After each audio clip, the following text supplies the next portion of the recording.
सभी प्रशंसा अल्लाह के लिए है जो दिलों को हिदायत देता है और उन लोगों को सम्मान देता है जो हक के लिए मजबूती से खड़े रहते हैं। हमारे प्यारे नबी मोहम्मद सल्लल्लाहु अलैहि वसल्लम पर और उन सभी नेक नबियों पर जो उनसे पहले आए, आदम अलैहि सलाम से लेकर ईसा अलैहि सलाम तक शांति, आशीर्वाद और पूर्ण सलाम हो। मेरे प्यारे भाइयों और बहनों, अस्सलामु अलैकुम व रहमतुल्लाहि व बरकातुहू। यदि आपने हमारे पिछले एपिसोड नहीं देखे हैं तो मैं आपसे दृढ़ता से आग्रह करता हूँ कि आप वापस जाएं और हमारी नबियों की कहानियाँ प्लेलिस्ट देखें, जहाँ हर कहानी अगली कहानी से खूबसूरती से और सहजता से जुड़ी हुई है। कृपया इसे अपने परिवार और दोस्तों के साथ साझा करें, क्योंकि यह पवित्र ज्ञान एक उपहार है और उपहार साझा करने के लिए ही होते हैं। आज की कहानी उस नबी के बारे में है जिनका नाम कुरान में किसी भी अन्य नबी से अधिक आया है। एक ऐसे नबी जिनका जीवन चमत्कारों, परीक्षाओं, साहस और स्वयं अल्लाह से सीधे संवाद से भरा हुआ था। एक ऐसे नबी जिन्होंने धरती के सबसे शक्तिशाली अत्याचारी के सामने खड़े होकर घोषणा की थी, केवल अल्लाह की इबादत करो। आज हम नबी मूसा अलैहिस्सलाम के अविश्वसनीय जीवन की यात्रा करेंगे। मूसा अलैहिस्सलाम के जन्म से बहुत पहले याकूब अलैहिस्सलाम का परिवार बनी इसराइल मिस्र में बस गया था। पीढ़ियों तक वे वहाँ शांति से रहे, लेकिन समय के साथ एक नया फिरौन सत्ता में आया। उसने उन्हें नागरिकों के रूप में नहीं देखा, उसने उन्हें एक खतरे के रूप में देखा। बनी इसराइल को गुलाम बना दिया गया, उन्हें अपमानित किया गया, उनसे अत्यधिक काम लिया गया और उनके साथ जानवरों से बदतर व्यवहार किया गया। कुरान में सूरा अल कसस आयत 4 में अल्लाह हमें बताता है कि फिरौन ने लोगों को गुटों में विभाजित कर दिया, एक समूह पर व्यवस्थित रूप से अत्याचार किया, उनके नवजात बेटों को मार डाला और उनकी बेटियों को जीवित छोड़ दिया। और फिर स्थिति और भी बदतर हो गई। फिरौन ने एक सपना देखा और उसके सलाहकारों और ज्योतिषियों ने उसे चेतावनी दी कि बनी इसराइल के बीच एक ऐसा बच्चा पैदा होगा जो बड़ा होकर उसके साम्राज्य को नष्ट कर देगा। इसे रोकने के लिए फिरौन ने एक ऐसा आदेश दिया जो आज भी रूह कंपा देता है। बनी इसराइल में पैदा होने वाले हर एक बच्चे लड़के को मार डालो। उस हकीकत की कल्पना कीजिए, माताएं अपनी गर्भावस्था छुपा रही थीं, परिवार लगातार खौफ में जी रहे थे, सैनिक घर घर जाकर तलाशी ले रहे थे। यह वह अंधकारमय खतरनाक दुनिया थी जिसमें मूसा अलैहिस्सलाम पैदा होने वाले थे। उस सारे डर के बीच एक बच्चे का जन्म होता है। उसकी माँ को अब अपने बच्चे को उन सैनिकों से छुपाने के दर्दनाक काम का सामना करना पड़ रहा है जो सक्रिय रूप से उसकी तलाश कर रहे हैं। क्या आप उनके खौफ की कल्पना कर सकते हैं? दरवाजे पर हर दस्तक, बच्चे का हर अचानक रोना मौत का कारण बन सकता था। और फिर अल्लाह कुछ ऐसा करता है जो मानवीय तर्क को चुनौती देता है। वह इस बेबस माँ को एक सीधा निर्देश, इल्हाम देता है। जब तुम्हें उसके लिए डर हो तो उसे एक टोकरी में रख दो और उसे नदी में डाल दो। डरो मत और दुखी मत हो, मैं उसे तुम्हारे पास वापस लाऊंगा और उसे रसूलों में से एक बनाऊंगा। सोचिए अल्लाह उनसे क्या करने के लिए कह रहा है। अपने बेटे को महल के सैनिकों के खतरे से बचाने के लिए उन्हें उसे एक गहरी नदी के हवाले करना होगा। यह तार्किक रूप से समझ में नहीं आता, लेकिन यही तो असल बात है। यह अल्लाह पर मुकम्मल और बिना किसी मिलावट के भरोसे का इम्तिहान था, न कि इंसानी तर्क का। वह आज्ञा मानती है, वह अपने कीमती बच्चे को एक टोकरी में रखती हैं और नील नदी के पानी को उसे ले जाने देती हैं। लेकिन वह फिर भी एक माँ है। वह अपनी बेटी मूसा की बहन से कहती हैं, उसके पीछे जाओ, उसे अपनी नज़रों से ओझल मत होने देना। टोकरी नदी में बहती हुई सीधे फ़िरौन के अपने महल के निजी परिसर में पहुंच जाती है। इसे फ़िरौन की पत्नी आसिया के नौकरों द्वारा खोजा जाता है। एक ऐसी महिला जिन्हें इतिहास इतिहास में पवित्र, सौम्य और एक सच्चे ईश्वर पर गुप्त रूप से विश्वास करने वाली के रूप में याद रखता है, दुनिया के सबसे क्रूर अत्याचारी के घर में रहने के बावजूद। वह टोकरी खोलती हैं और अंदर एक रोता हुआ बच्चा है। फ़िरौन बच्चे को देखकर उसे तुरंत मार डालना चाहता है। आखिरकार यह ठीक उसी तरह का बच्चा था जिसे उसके आदेश में निशाना बनाया गया था। लेकिन आसिया इस बच्चे को देखती हैं और अल्लाह उनके दिल को पूरी तरह से नर्म कर देता है। वह फ़िरौन की तरफ मुड़ती हैं और वे शब्द कहती हैं जो कुरान में हमेशा के लिए दर्ज हैं। यह मेरे और तुम्हारे लिए आँखों की ठंडक बन सकता है। इसे मत मारो, शायद यह हमें फ़ायदा पहुँचाए या हम इसे बेटा बना लें। अल्लाह ने इस बच्चे के लिए प्यार सीधे उस अत्याचारी के घर के दिल में डाल दिया। फ़िरौन मान जाता है। जिस बच्चे को ढूंढकर मारने का उसने आदेश दिया था, अब उसका पालन पोषण खुद उसके घर के अंदर सुरक्षित रूप से हो रहा है। यही अल्लाह की योजना की ताकत है। वह केवल मूसा की रक्षा नहीं करता, वह उसे सबसे सुरक्षित, सबसे दुर्गम स्थान पर रखता है, उसी व्यक्ति के महल में जो उसकी तलाश कर रहा है। अब आसिया इस बच्चे को दूध पिलाना चाहती हैं, लेकिन एक नई समस्या खड़ी हो जाती है। बच्चा हर उस दाई, दूध पिलाने वाली महिला, को मना कर देता है जिसे वे लाते हैं। वह किसी से भी दूध नहीं पीता और वह भूखा हो रहा है। ठीक सही समय पर मूसा अलैहि सलाम की बहन, जो दूर से चुपचाप देख रही थी, आगे बढ़ती है। वह साहसपूर्वक शाही रक्षकों से कहती है, क्या मैं तुम्हें एक ऐसे परिवार के बारे में बताऊं जो तुम्हारे लिए इसकी देखभाल कर सके और जो उसके प्रति वफादार रहेगा?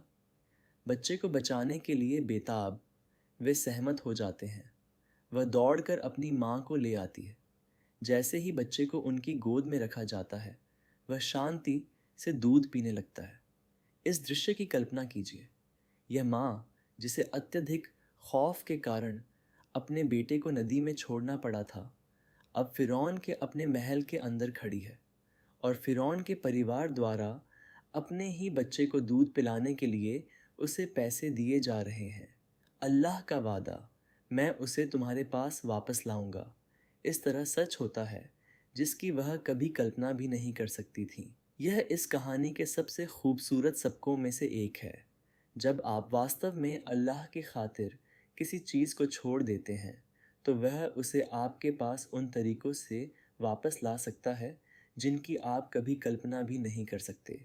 मूसा अलैहिस्सलाम महल में बड़े होते हैं, शाही जीवन की हर विलासिता से घिरे रहते हैं, लेकिन वे उन दीवारों के बाहर के दुखों से अनजान नहीं हैं। वे अपने ही लोगों बनी इस्राएल को गुलाम और पिटते हुए देखते हैं। एक दिन शहर से गुजरते हुए वे दो आदमियों को लड़ते हुए देखते हैं। एक मिस्री रईस और दूसरा बनी इस्राएल से था। बनी इस्राएल के आदमी ने मूसा को मदद के लिए पुकारा। अन्याय से आहत होकर मूसा बीच बचाव करते हैं और मजलूम आदमी की रक्षा के लिए मिस्री पर वार करते हैं। लेकिन मूसा अविश्वसनीय रूप से शक्तिशाली हैं और वह एक ही वार अनजाने में मिस्री की जान ले लेता है। मूसा अलैहिस्सलाम टूट जाते हैं। उनका इरादा कभी किसी की जान लेने का नहीं था। वे तुरंत गहरी तौबा में अल्लाह की ओर मुड़ते हैं, पुकारते हैं, रब्बी इन्नी जलमतु नफ्सी फ़ग़फ़िर ली। मेरे रब, वास्तव में मैंने अपने आप पर जुल्म किया है, इसलिए मुझे माफ़ कर दे। और अल्लाह, जो सबसे बड़ा दयालु है, उन्हें माफ़ कर देता है। लेकिन अगले ही दिन वे बाहर निकलते हैं और देखते हैं कि वही बनी इस्राएल का आदमी एक और लड़ाई में है, इस बार एक दूसरे मिस्री के साथ। मूसा फिर से हस्तक्षेप करने के लिए बढ़ते हैं, लेकिन वह आदमी मूसा को आते देखकर घबरा जाता है और ज़ोर से बोल पड़ता है, ओ मूसा, क्या तुम मुझे उसी तरह मारना चाहते हो जैसे तुमने कल एक आदमी को मार डाला था? राज खुल चुका है। बात जंगल की आग की तरह फैल जाती है। जल्द ही एक हमदर्द आदमी शहर के दूसरे छोर से दौड़ता हुआ मूसा को चेतावनी देने आता है। अधिकारी तुम्हें मौत के घाट उतारने की साजिश रच रहे हैं, भाग जाओ। मूसा अलैहिस्सलाम मिस्र से भाग जाते हैं, अकेले, बिना पैसे, बिना भोजन और बिना किसी योजना के। वे एक राजकुमार से भगोड़े बन चुके हैं, जो अपने अगले कदम के मार्गदर्शन के लिए पूरी तरह से अल्लाह पर भरोसा करते हुए कठोर रेगिस्तान में भाग रहे हैं। दिनों की यात्रा के बाद मूसा अलैहिस्सलाम पूरी तरह से थककर मदयन की धरती पर एक कुएं के पास पहुंचते हैं। स्थानीय चरवाहों की एक भीड़ अपने जानवरों को पानी पिलाने में व्यस्त है। एक तरफ वे दो युवा महिलाओं को देखते हैं जो अपनी बकरियों को रोककर धैर्यपूर्वक इंतजार कर रही हैं। वे वहां जाते हैं और पूछते हैं कि वे अपने जानवरों को पानी क्यों नहीं पिला रही। वे जवाब देती हैं कि उनके पिता एक बुजुर्ग व्यक्ति हैं, उनका कोई भाई नहीं है और वे कुएं पर मौजूद उन कठोर पुरुषों का मुकाबला नहीं कर सकती, इसलिए उन्हें भीड़ के जाने तक इंतज़ार करना पड़ता है। अपनी अत्यधिक थकान और भूख के बावजूद मूसा अलैहिस्सलाम का नेक चरित्र सामने आता है। बिना किसी हिचकिचाहट के वे पानी निकालते हैं और उनके जानवरों को पिलाते हैं। बाद में वे चुपचाप एक पेड़ की छांव में चले जाते हैं। वहाँ बैठे, बेघर, कंगाल और हर उस चीज़ से दूर जिसे वे कभी जानते थे, मूसा अलैहिस्सलाम एक खूबसूरत बेबसी से भरी दुआ करते हैं। रब्बी इन्नी लिमा अंजलता इलैया मिन खैरिन फ़कीर। मेरे रब, वास्तव में मैं उस भलाई का जो तू मेरी तरफ भेजे मोहताज हूँ। वे किसी ख़ास चीज़ की मांग नहीं करते, वे किसी महल या दावत के लिए नहीं पूछते। वे बस कहते हैं, मैं टूट चुका हूँ और मुझे तेरी ज़रूरत है। यह एक ऐसी दुआ है जो याद रखने योग्य है, क्योंकि हम सभी कभी न कभी जीवन के ऐसे निचले स्तर पर पहुँच जाते हैं जहाँ हमें यह भी नहीं पता होता कि क्या मांगना है। हम बस यह जानते हैं कि हमें अल्लाह की मदद की ज़रूरत है। इसके तुरंत बाद उन दो महिलाओं में से एक शर्माते हुए वापस आती है। वह उन्हें सूचित करती है कि उसके पिता उन्हें अपनी दयालुता का इनाम देने के लिए अपने घर आमंत्रित कर रहे हैं।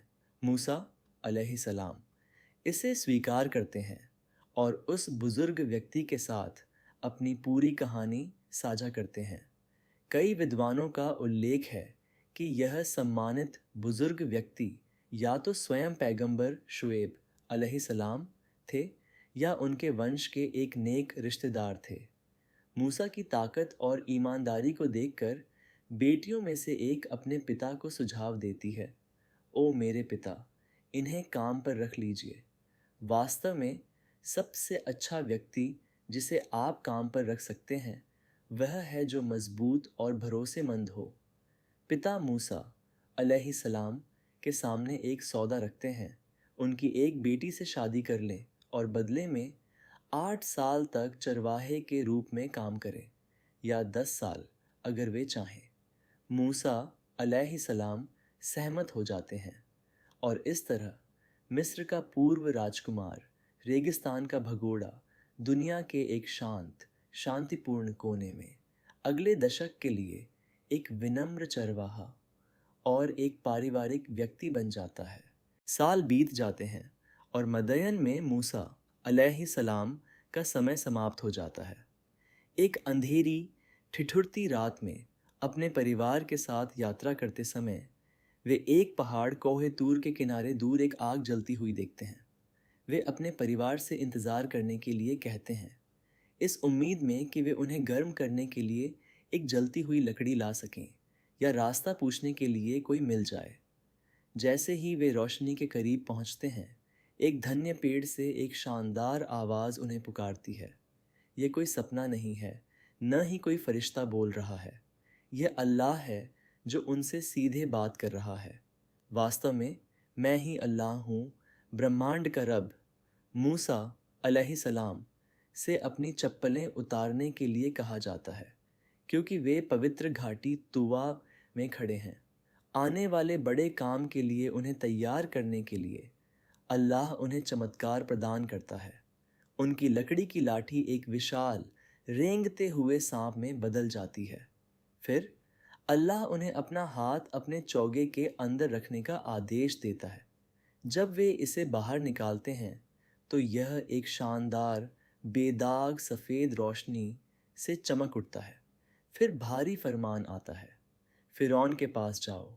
वास्तव में उसने सारी हदें पार कर दी हैं। इस आदेश के वज़न के बारे में सोचिए। मूसा अलैहिस्सलाम को किसी अजनबी के पास नहीं भेजा जा रहा है।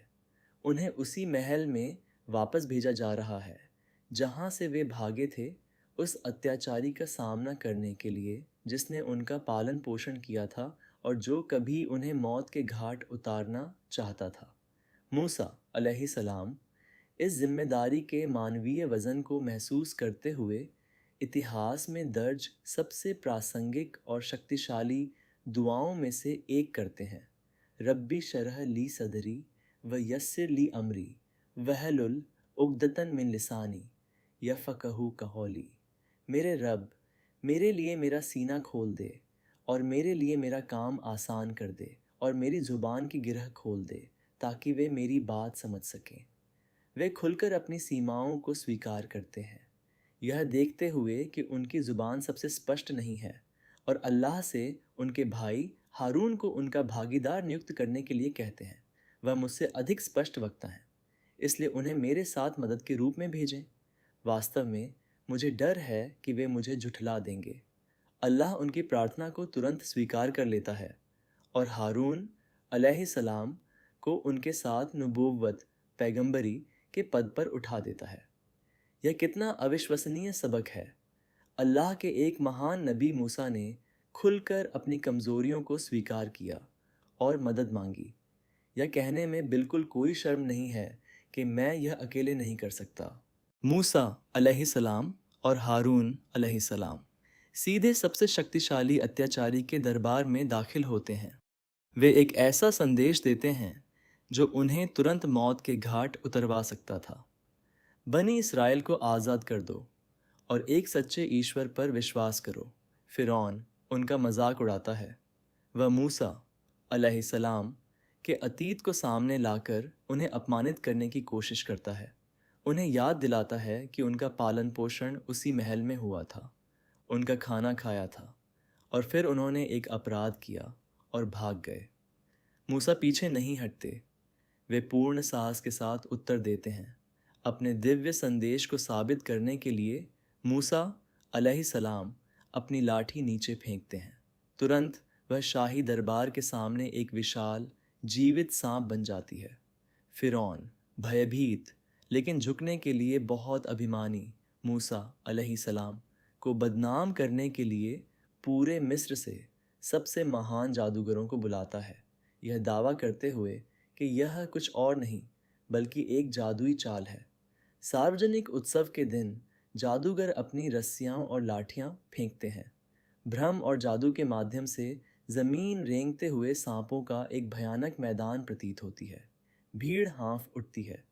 अल्लाह मूसा से फुसफुसाता है, डरो मत, जो तुम्हारे दाहिने हाथ में है उसे फेंक दो। मूसा अलैहिस्सलाम अपनी लाठी गिरा देते हैं।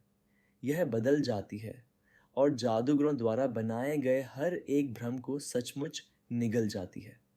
फिर कहानी में सबसे खूबसूरत मोड़ आता है। जादूगर वही लोग जिन्हें फ़िरौन ने मूसा को हराने के लिए किराए पर लिया था और भुगतान किया था, तुरंत ज़मीन पर सजदे सुजूद में गिर जाते हैं।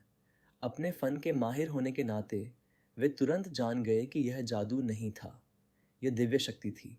वहीं अत्याचारी के सामने वे घोषणा करते हैं, हम मूसा और हारून के रब पर ईमान लाए। फ़िरौन आग बूला हो जाता है। वह उन पर चिल्लाता है, उनके हाथ और पैर विपरीत दिशाओं से काटने और उन्हें खजूर के पेड़ों के तनों पर सूली पर चढ़ाने की धमकी देता है। लेकिन उनका जवाब इतिहास में दिए गए सबसे लुभावने बयानों में से एक है। वे धरती के सबसे शक्तिशाली व्यक्ति की ओर देखते हैं और मूल रूप से कहते हैं, जो चाहो करो, तुम हमें केवल इस अस्थायी सांसारिक जीवन में ही नुकसान पहुंचा सकते हो। हम सत्य से मुंह मोड़ने के बजाय तुम्हारी सज़ा का सामना करना पसंद करेंगे। कुछ ही पलों में जो लोग एक अत्याचारी के किराए के उपकरण के रूप में आए थे, वे इतिहास के सबसे सच्चे मोमिन बन गए। एक शाश्वत अनुस्मारक कि हिदायत किसी को भी कहीं भी मिल सकती है, चाहे उनकी शुरुआत कितनी भी ख़राब क्यों न रही हो। फ़िरौन हठपूर्वक बनी इसराइल को जाने देने से इनकार करता है, इसलिए अल्लाह चेतावनियों के रूप में निशानियां भेजना शुरू करता है, जिससे मिस्र को तौबा करने का बार बार मौका मिलता है। जैसा कि सूरा अल अराफ आयत 31 से 133 में वर्णित है, देश पर गंभीर परीक्षाओं की एक श्रृंखला आती है। अकाल के वर्ष, एक विनाशकारी बाढ़, टिड्डियों का प्रकोप जिसने फसलों को नष्ट कर दिया, जूं जिसने लोगों को परेशान किया, मेंढक जो उनके घरों में भर गए, और अंत में नील नदी का पानी खून में बदल गया। हर एक बार जब कोई अजाब आता, फ़िरौन के लोग घबरा जाते, मूसा अलैहिस्सलाम के पास दौड़ते और भीख मांगते, अपने रब से प्रार्थना करें कि वह इस अजाब को हमसे दूर कर दे, और हम वादा करते हैं कि हम विश्वास करेंगे और बनी इसराइल को जाने देंगे। लेकिन हर एक बार जब अल्लाह सज़ा हटा देता, वे अपना वादा तोड़ देते और अपने अहंकार पर लौट आते। यह चक्र बार बार दोहराया गया। यह एक बहुत ही परिचित मानवीय खामी को दर्शाता है। हम अपने सबसे अंधकारमय क्षणों में अल्लाह को पुकारते हैं, वादा करते हैं कि अगर वह हमारे जीवन को ठीक कर दे तो हम बदल जाएंगे। लेकिन जैसे ही कठिनाई हटती है, हम उसे भूल जाते हैं। आखिरकार आज़ादी की रात आ ही जाती है। अल्लाह मूसा को रात के अंधेरे में बनी इसराइल को मिस्र से बाहर ले जाने का आदेश देता है। जब फ़िरौन को एहसास होता है कि उसके गुलाम भाग गए हैं, तो वह गुस्से से भर जाता है। वह अपनी पूरी सेना को जुटाता है और भारी ताकत के साथ उनका पीछा करता है। सुबह के समय बनी इसराइल लाल सागर के तट पर पहुंचते हैं। वे आगे देखते हैं, गहरे पानी के अलावा कुछ नहीं। वे पीछे देखते हैं, फ़िरौन की विशाल सेना धूल उड़ाती हुई करीब आ रही है। फंसे हुए, घबराए हुए और खौफ में लोग निराशा में चिल्लाते हैं, हम निश्चित रूप से पकड़े गए। लेकिन मूसा का जवाब मानव इतिहास में विश्वास के सबसे महान बयानों में से एक है। कल्ला इन्ना मैया रब्बी सयहदीन, हरगिज़ नहीं, वास्तव में मेरे साथ मेरा रब है, वह मेरा मार्गदर्शन करेगा। अल्लाह मूसा अलैहिस्सलाम को अपनी लाठी से समुद्र पर वार करने का आदेश देता है। वे ऐसा करते हैं और एक शाब्दिक चमत्कार सामने आता है। समुद्र बीच से फट जाता है। पानी दोनों तरफ ऊंचे पहाड़ों की तरह जमा हो जाता है, जिससे ठीक बीच में एक बिल्कुल सूखा रास्ता बन जाता है। बनी इसराइल सुरक्षा की ओर भागते हैं। रास्ता खुला देखकर फ़िरौन और उसकी सेना मूर्खतापूर्ण तरीके से उनके पीछे आ जाती है। लेकिन जैसे ही बनी इसराइल का आखिरी व्यक्ति विपरीत तट पर कदम रखता है, अल्लाह पानी को वापस लौटने का आदेश देता है। पानी की विशाल दीवारें ढह जाती हैं, जिससे फ़िरौन और उसकी पूरी सेना डूब जाती है। आप सोचेंगे कि समुद्र के फटने जैसा दिमाग हिला देने वाला चमत्कार देखने से किसी कौम का आभार हमेशा के लिए पक्का हो जाएगा। लेकिन इंसानी फितरत नाजुक है। सुरक्षा की ओर पार करने के कुछ ही समय बाद बनी इसराइल मूर्तियों की पूजा करने वाले एक शहर से गुजरते हैं और मूसा अलैहिस्सलाम से कहते हैं, ओ मूसा, हमारे लिए भी एक भगवान बना दो जैसा उनके पास है। बाद में रेगिस्तान में जब प्यास और गर्मी का सामना करना पड़ा, तो उन्होंने यहाँ तक शिकायत की कि काश वे मिस्र में गुलाम बनकर ही रहे होते, उस भोजन को प्यार से याद करते हुए जो वे खाया करते थे। यह मानवीय कमजोरी पर एक ईमानदार स्पष्ट नज़र है। आज़ादी कठिन काम है।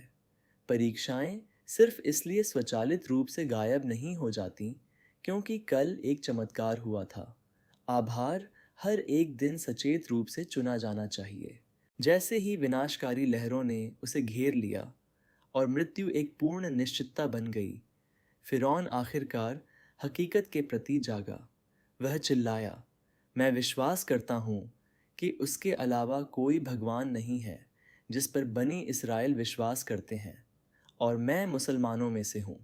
लेकिन उसकी मृत्यु शैया की तौबा को क्यों खारिज कर दिया गया? क्योंकि सच्ची तौबा जीवन के दौरान स्वतंत्र रूप से आनी चाहिए, इससे पहले कि कोई व्यक्ति पूर्ण निश्चितता के साथ मृत्यु के फरिश्तों को देखे। फिरौन को दशकों के अवसर, स्पष्ट चमत्कार और चेतावनियां दी गई थीं, फिर भी उसने अपनी आखिरी सांस तक अत्याचार को चुना। अल्लाह ने उसकी बेबस पुकार का जवाब ईश्वरीय अस्वीकृति के साथ दिया। अब जबकि तुमने पहले अवज्ञा की थी और तुम भ्रष्टाचारियों में से थे, यह हमें एक गंभीर सबक सिखाता है। अपनी तौबा में कभी देरी न करें। हम में से कोई नहीं जानता कि हमारी आखिरी सांस कब आएगी। अल्लाह की ओर लौटने का सबसे अच्छा समय आज है, कल नहीं। फिर अल्लाह ने एक उल्लेखनीय घोषणा की जो आज भी इतिहासकारों और वैज्ञानिकों को चकित करती है। अल्लाह ने कुरान सूरा यूनुस आयत 22 में कहा, तो आज हम तुम्हारे शरीर को बचा लेंगे ताकि तुम अपने बाद आने वालों के लिए एक निशानी बन सको। सुभान अल्लाह। अधिकांश प्राचीन राजाओं को केवल चित्रों या पुस्तकों के माध्यम से याद किया जाता है, लेकिन फिरौन आने वाली हर पीढ़ी के लिए एक व्यावहारिक सबक बन गया। उसका शरीर जानबूझकर अल्लाह की मर्जी से एक स्थायी अनुस्मारक के रूप में सुरक्षित रखा गया था कि कोई इंसान चाहे कितना भी शक्तिशाली, अमीर, प्रसिद्ध या अभिमानी क्यों न हो जाए, हर किसी को अंततः ब्रह्मांड के रब के सामने खड़ा होना होगा। आज जब लोग प्राचीन मिस्र के फिरौनों की मम्मी को देखते हैं तो उन्हें इतिहास से आगे देखना चाहिए और आध्यात्मिक सत्य को देखना चाहिए। शक्ति अल्लाह को नहीं हरा सकती, अहंकार मृत्यु से नहीं बच सकता। साम्राज्य उठते हैं और साम्राज्य गिरते हैं, लेकिन अल्लाह हमेशा रहता है। मूसा अलैहिस्सलाम को बाद में अल्लाह द्वारा 40 रातों के लिए रोज़ा रखने और तौरात की पट्टियाँ प्राप्त करने के लिए कोह ए तूर पर बुलाया जाता है। वे लोगों का मार्गदर्शन करने के लिए अपने भाई हारून को प्रभारी छोड़ जाते हैं। जब मूसा अलैहिस्सलाम दूर होते हैं तो अस-सामिरी नाम का एक चालाक व्यक्ति लोगों द्वारा मिस्र से लाए गए सोने के गहने लेता है, उन्हें पिघलाता है और एक सोने का बछड़ा बनाता है जिससे एक खोखली फूंकने जैसी आवाज़ निकलती है।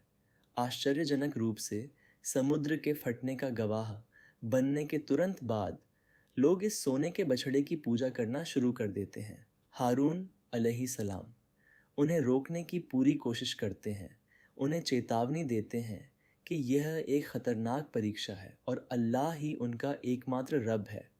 लेकिन भीड़ उन पर हावी हो जाती है, उन्हें जान से मारने की धमकी देती है और हारून अलैहिस्सलाम अपने भाई की वापसी से पहले देश को स्थायी रूप से टूटने से बचाने के डर से उनसे लड़ने से खुद को रोकते हैं। जब मूसा अलैहिस्सलाम पहाड़ से उतरते हैं और अपने लोगों को एक मूर्ति की पूजा करते हुए देखते हैं तो वे दुख और क्रोध से भर जाते हैं। अपने झटके में वे पट्टियाँ गिरा देते हैं और अपने भाई हारून अलैहिस्सलाम को उनकी दाढ़ी और सिर से पकड़ लेते हैं, यह जानने की मांग करते हुए कि उन्होंने ऐसा क्यों होने दिया। हारून अलैहिस्सलाम बिना किसी गुस्से के नरमी से जवाब देते हैं, अपनी असंभव स्थिति को समझाते हुए, ओ मेरी माँ के बेटे, वास्तव में लोगों ने मुझे दबा दिया और मुझे मार डालने वाले थे, इसलिए दुश्मनों को मुझ पर हंसने का मौका मत दो और मुझे अत्याचारी लोगों में शामिल मत करो। अपने भाई की बेगुनाही और उस गहरी परीक्षा का एहसास होने पर मूसा अलैहिस्सलाम का गुस्सा तुरंत गहरे प्यार में बदल जाता है। साथ में दोनों भाई अल्लाह की ओर मुड़ते हैं, क्षमा और दया की प्रार्थना करते हैं। यह पल बेहद संवेदनशील है। यह दिखाता है कि नबी भी और भाई भी जो एक दूसरे से गहरा प्यार करते हैं, कच्ची मानवीय भावना और गलतफहमी का अनुभव कर सकते हैं। जो वास्तव में मायने रखता है वह यह है कि वे कितनी जल्दी नरमी, एकता और अल्लाह की तरफ लौट आए। सिनाई रेगिस्तान के कठोर जंगल में भटकने के अपने लंबे वर्षों के दौरान अल्लाह ने बनी इसराइल को बेसहारा नहीं छोड़ा। उसने उन्हें चमत्कारी बादलों से छाया दी और उन्हें मन्ना और सलवा, एक मीठा जीवनदायी भोजन और भुनी हुई बटेर से नवाजा, जो सीधे आसमान से उतारे गए थे, बिना उन्हें खेती, कटाई या किसी काम की आवश्यकता के। फिर भी इस चमत्कारी आसानी के बावजूद वे बेचैन हो गए। वे मूसा अलैहिस्सलाम के पास शिकायत करते हुए आए, हम एक ही खाना खाकर थक गए हैं। अपने रब से प्रार्थना करें कि वह हमारे लिए ज़मीन की जड़ी बूटियाँ, खीरे, लहसुन, मसूर और प्याज उगाए। मूसा अलैहिस्सलाम का जवाब एक नेता के रूप में उनके गहरे दिल टूटने को पूरी तरह से दर्शाता है। क्या तुम उसके बदले में जो बेहतर है वह लेना चाहते हो जो कमतर है? यह मूसा अलैहिस्सलाम के एक नेता के रूप में जीवन में एक दर्दनाक बार बार आने वाला विषय है। उन्होंने सब कुछ सही किया, एक के बाद एक चमत्कार लाए और उनके लिए अपना पूरा जीवन बलिदान कर दिया। फिर भी उन्हें लगातार हठ, शिकायतों और गहरी नाशुक्रगुजारी का सामना करना पड़ा। यह एक यथार्थवादी तस्वीर प्रदान करता है कि सच्चे धैर्य, सब्र और नेतृत्व की वास्तव में क्या कीमत चुकानी पड़ती है। जब वे अंततः पवित्र भूमि की सीमाओं पर पहुंचे तो मूसा अलैहिस्सलाम ने लोगों को प्रवेश करने और उस पर अपना दावा करने का आदेश दिया। उन्हें आश्वस्त किया कि अल्लाह ने इसे उनके लिए लिख दिया है और यदि वे केवल साहस रखें तो उन्हें विजय प्रदान करेगा। लेकिन वहाँ रहने वाले शक्तिशाली देशों से डरे हुए लोगों ने साफ इनकार कर दिया। उन्होंने अपने नबी की ओर देखा और चौंकाने वाले अनादर के शब्द कहे, जाओ तुम और तुम्हारा रब और लड़ो, हम यहीं बैठे हैं। मूसा अलैहिस्सलाम पूरी तरह से टूट गए थे। वे पूर्ण अलगाव में अल्लाह की ओर मुड़े, यह स्वीकार करते हुए कि उनका अपने और अपने भाई हारून के अलावा किसी पर कोई नियंत्रण नहीं है, और अल्लाह से उनके और इस विद्रोही कौम के बीच फैसला करने की भीख मांगी। उनकी कायरता के परिणाम स्वरूप अल्लाह ने फैसला सुनाया कि मिस्र छोड़ने वाली पीढ़ी को उस भूमि में प्रवेश करने से रोक दिया जाएगा। उन्हें 40 वर्षों तक सिनाई के जंगल में भटकने की सज़ा दी गई ताकि वह पीढ़ी गुजर जाए, ताकि आज़ादी में पली बढ़ी और साहस पर बनी एक नई पीढ़ी बड़ी हो सके और अंततः उस भूमि में प्रवेश कर सके।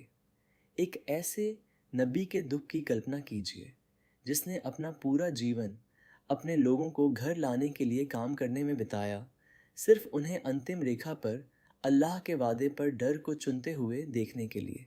सहीह अल बुखारी में दर्ज एक खूबसूरत हदीस बताती है कि कैसे धरती पर मूसा अलैहिस्सलाम का जीवन समाप्त हुआ।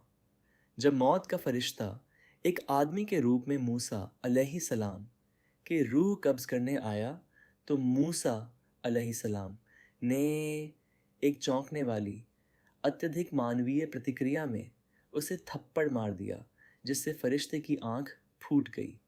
फरिश्ता अल्लाह के पास वापस गया और कहा, आपने मुझे एक ऐसे बंदे के पास भेजा है जो मरना नहीं चाहता।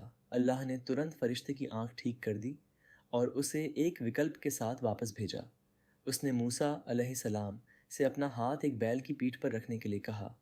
उनकी हथेली के नीचे आने वाले हर एक बाल के बदले उन्हें एक और पूरा साल दिया जाएगा।